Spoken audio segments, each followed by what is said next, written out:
It takes big risk to achieve massive reward, but boy, is it worth it. And pretty scary. Sit back, please relax and enjoy our story, and I hope some of it resonates, or perhaps all of it resonates with you as we share our story with you.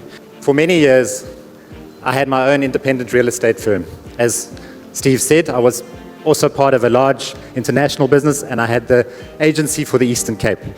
That was after, and then afterwards I had my own team.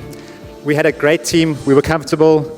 But the difficulties of running a company on my own, the constantly changing compliance requirements, the mounting red tape that comes with owning a small business, the challenges that come with overseeing people and managing people, made like I was always working in the business rather than on the business.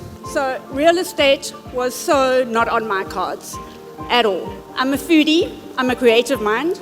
We are so completely different. You'll even get in this whole speech. Except for our shoes. Yeah, for our shoes. Thanks, Andrew. So a lot of people say if you do in life what you're passionate about, you'll be successful. I don't think that's so true, because without a business mind, doing what you love sometimes just doesn't pay off, and I certainly learned that the hard way. I worked 24/7, and really there was no financial reward, and there was no reward with my family either, because I was never available to them. But I swore I would never, ever, ever go into real estate. I watched James, because he was in it when I met him, going through such highs and lows. I think Sharon or somebody mentioned it earlier, and I just thought that I could never do that. For all the money in the world, you couldn't pay me enough. But then I was introduced by my colleague and now close friend, Stephen Johnston, to the eXp model. I was just so nervous. It seemed, and I think it's an objection we get a lot, it seemed too good to be true. I saw the vision though, the long-term opportunity. I was very aware though that it came at an initial cost. I was giving away significant commissions if I'd went over to eXp. I had a team of 12 to 15 agents at the time. I was earning 30, 40, 50% of their commission in some instances. I would be saying goodbye to all of that. It was a massive sacrifice, but I couldn't ignore the long-term vision, which trumped the short-term cash flow every time. Never mind the freedom that I was envisioning just around the corner and within touching distance with the revenue share side. It was a big decision, but I knew in my heart it was the right one. So even though I was his biggest cheerleader, real estate was still not on my radar. It was just not even a thought in my mind. I was still bumping along in everything else I did, not really making an impact with everything. But then I went to my first presentation. Well, as Stephen says, he did the model explained, and he just reeled me in, hook, line, and sinker.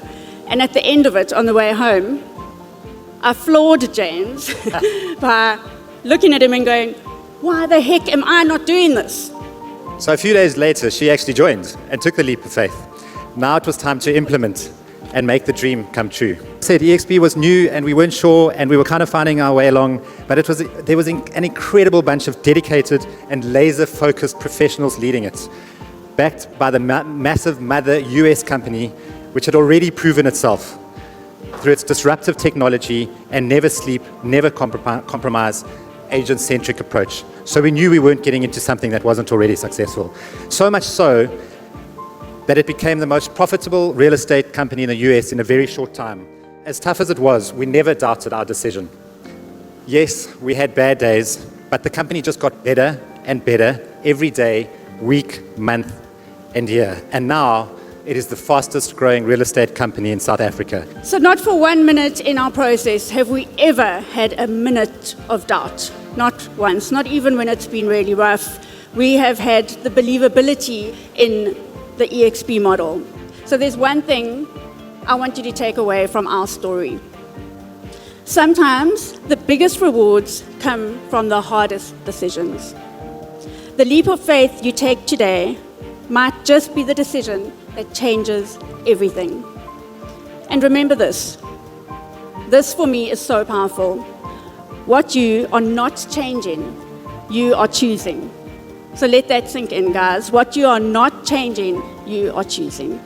And I always have to have the last word, so if you don't mind, I think take a breath and take a moment, not just to think where you are now or where you want to be or the future you.